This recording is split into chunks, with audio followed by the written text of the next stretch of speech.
Live in Western Oregon, this is NBC 16 News at 6:30. First at 6:30, money problems at Whitebird Clinic is putting a community service in jeopardy of layoffs. Good evening and thanks for joining us for NBC 16 News at 6:30. I'm Alan Matthews. And I'm Gold Meadows. Cahoots, the crisis intervention program that served the Eugene-Springfield area for more than 36 years, is facing significant layoffs due to financial struggles at Whitebird Clinic. Now, notices of potential layoffs were issued last Friday, with the organization estimating that between 60 to 80% of its staff could be affected if additional funding is not secured before April 7th.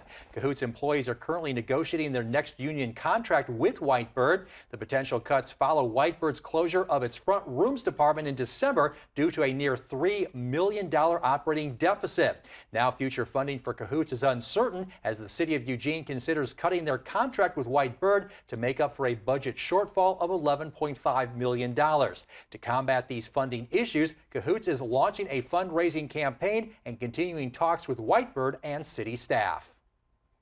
When we're providing the services that we provide, that reduces the need in the community, and those needs will need to be met in another way when we're not here. So we'll see an impact on the resources in our community when we're not the one delivering it any longer, and that may have that kind of like domino effect on those who maybe are housed, maybe have never interacted with our services, but still seek local services in the community.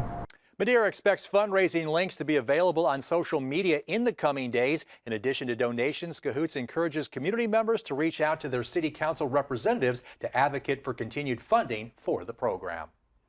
A man is behind bars this afternoon after a stabbing last night. Around 5:30 p.m., the victim of the stabbing called 911 for help. Eugene police responded to the area near High Street and East 15th Avenue. EPD says a 21-year-old man and his girlfriend got into a dispute with 56-year-old Michael Joseph Schlimmer, who then threatened to stab the man. Police say when the man's girlfriend pulled out pepper spray, Schlimmer stabbed the man, who was taken to the hospital. A K-9 unit searched for Schlimmer but couldn't find him. Later that night, Schlimmer turned himself in outside the Lane County Jail. He was booked on an assault charge. And we have a correction to our original reporting of this story. We first reported that a homeless man was attacked, but police say the victim was a resident at a nearby apartment complex. And we also reported that witnesses and the resident said the resident was stabbed by a man with a fork. Police confirmed Schlimmer stabbed the victim with a knife. A Lane County Sheriff's deputy was witness to several near collisions, including with his own patrol car when a suspected drunk driver was coming toward him. It happened at the dead end of Royal Avenue, where the deputy was speaking with several people parked at the end of the road. LCSO says as the deputy was leaving, he saw a car driven by Daniel Michael Brumley racing toward him, nearly hitting his vehicle and coming close to hitting the cars at the end of the block before hitting a metal gate. The gate and the vehicle were both destroyed. The driver suffered minor injuries and is currently at the Lane County Jail on DUI, reckless driving, and other charges. Peace Health says it's planning to sell the Sacred Heart Medical Center at University District. But that doesn't mean services available at the facility are going away anytime soon. The plan is to sell the building and lease back the space currently occupied by inpatient rehabilitation and behavioral health.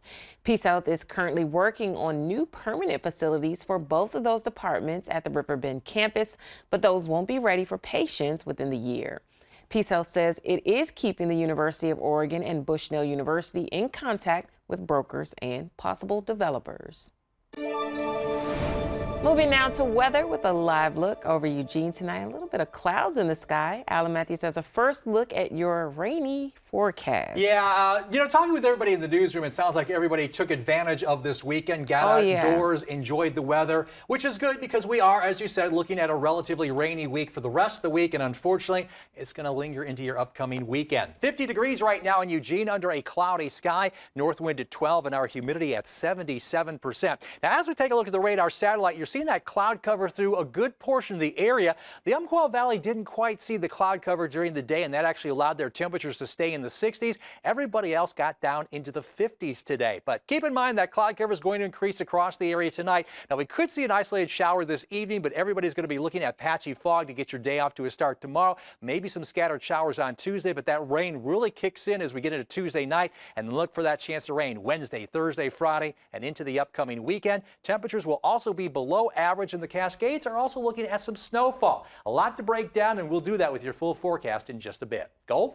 Thank you, Alan. Well, the city of Springfield is holding a swearing-in ceremony for the city's interim police chief next Monday. Jamie Resch will officially take over as interim chief while the city searches for someone to fill the role permanently. Resch joined Springfield PD in 2023. She's stepping in for Chief Andrew Shearer, whose final day is Friday. The Roseburg Police Department is running out of room to keep belongings from routine homeless camp cleanups. The department is looking to expand their storage space, all while some campers express their disapproval of the retrieval process. NBC 16's Rigo Aguilera visited one of those campsites. RPD cleaned up approximately 225 campsites within the last 6 months of 2024. The department says only 20% of people from those campsites actually return to pick up their items. The department says people have 30 days to pick up their items before those items are disposed of, but some campers aren't happy with the pickup process. I'm already homeless. I'm already out here. I've already lost everything, dude. I really don't have much more to lose. It's sad, it's frustrating, and it definitely can leave you feeling pretty much depressed, sense of no hope. RPD says it only saves items of utility, things like medications, clean camp supplies, and electronics. Property that is considered unsanitary or compromised that no longer serves a purpose is thrown away. Some campers say the whole process has them feeling distraught, having to pick up their camps every day to stick with the camping ordinance set by the city. One side, people are tired of going and getting their stuff because it's going to happen again. And then the other side, you're just trying to keep stuff clean. So I think we should meet in the middle and give us a spot to where if people don't keep their stuff clean, then they can go somewhere else or get kicked out. And then if they were caught camping, then, whatever. But I think we should be given an opportunity. After the 30 days, the belongings that aren't picked up are taken to the landfill for disposal.